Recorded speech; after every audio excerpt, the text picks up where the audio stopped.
Hi అండి, నమస్తే అందరికీ. నా పేరు మాధవి కటుకు. నేను 3 months బ్యాక్ ఇక్కడికి వచ్చాను. ఫస్ట్ టైం వచ్చానన్నమాట. మంగళవారము అమ్మ దగ్గరకు వచ్చి అమ్మ దర్శనం చేసుకోగానే ఇక్కడ అయ్యగారు శ్రీచక్రం ఎవరైనా ప్రదానం చేసే వాళ్ళు ఉంటే ఇవ్వండి అమ్మ అని మైక్లో అనౌన్స్ చేశారు. అది వినేసి నేను సరే మంగళవారం వచ్చాను కదా అనేసి గురువారం వెళ్ళి నేను శ్రీచక్రం తీసుకొని నెక్స్ట్ శుక్రవారమే నేను ఇక్కడికి వచ్చేసి అమ్మవారికి తొలి కుంకుమ పూజ నా చేతుల మీదుగా జరిగింది. 2 శ్రీచక్రాలు తెచ్చుకున్నాను. రెండింటికి పూజ జరిపించారు. ఒకటి అమ్మవారికి టెంపుల్లోనే మహిళామణుల కోసం కుంకుమ పూజకి నేను ఇక్కడే ప్రదానం చేసి ఒకటి నేను ఇంటికి తీసుకెళ్ళాను. కానీ ఇక్కడ ప్రదానం చేసిన తర్వాత అమ్మవారి దర్శనం అయిన తర్వాత నాకు నా లైఫ్లో చాలా మార్పులు జరిగాయి. చాలా ఆనందంగా ఉంటున్నాను. అండ్ నేను అనుకున్న దానికంటే అద్భుతంగా మార్చింది నా లైఫ్ని అమ్మ.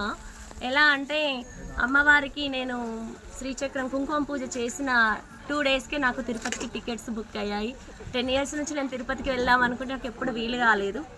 తిరుపతికి వెళ్ళాను. అక్కడ నుంచి అరుణాచలం, కంచి కామాక్షి అమ్మవారి శ్రీపీఠాన్ని నాకు అమ్మ దర్శనం చేయించింది. ఇక్కడ అమ్మవారికి శ్రీచక్రాన్ని ఇచ్చినందుకు మొట్టమొదటి శంకరాచార్యులు గారు అమ్మవారికి శ్రీపీఠాన్ని అక్కడ నిలబెట్టారు కదా. మొట్టమొదటి శ్రీపీఠాన్ని నాకు దర్శనంగా అమ్మ ఇచ్చింది. అది నేను చాలా నా లైఫ్లో నేను మర్చిపోలేను ఆ సంఘటన. అక్కడ నేను సంక్రాంతి రోజు నాడు గౌరీ నోము అక్కడే నోముకున్నాను. అక్కడే అమ్మవారికి తొలి వాయనం ఇచ్చేసి గౌరీ వ్రతం కూడా మంచిగా జరిపించుకున్నాను.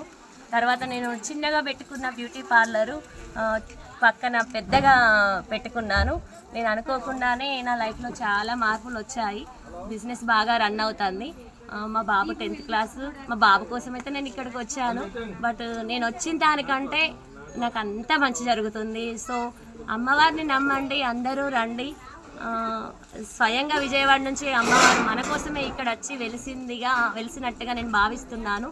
ఆ రోజు వచ్చి అమ్మవారికి నేను శ్రీచక్రం ప్రదానం చేశాను కదా. అమ్మ నా లైఫ్లో ఇంత అన్ని మంచి జరుగుతున్నందుకు కృతజ్ఞతగా అమ్మవారికి నెక్స్ట్ ఫ్రైడే చీర కట్టించాలి అనే ఉద్దేశంతో ఎవరైనా బుక్ చేసుకుంటారేమో అని ఒక 3 రోజుల ముందే వచ్చి అమ్మవారికి కానుక నేను ఇస్తున్నాను. అమ్మవారి భక్తురాలని, నేను చిన్నప్పటి నుంచి అమ్మవారి భక్తురాలని. కానీ అమ్మ నా కోసమే వచ్చి వెలిసిందా అన్నట్టుగా నాకైతే చాలా మంచి జరుగుతుంది. సో మనులు ఎవరున్నా కూడా ఇక్కడికి వచ్చి కుంకుమ పూజ కానీ హోమాల్లో కానీ మీ వంతు మీ సహాయాన్ని ఇక్కడ టెంపుల్కి అందించాలని మనస్ఫూర్తిగా మనవి చేసుకుంటున్నాను. ఓం శ్రీ మాత్రే నమః. ఓం శ్రీ మాత్రే నమః.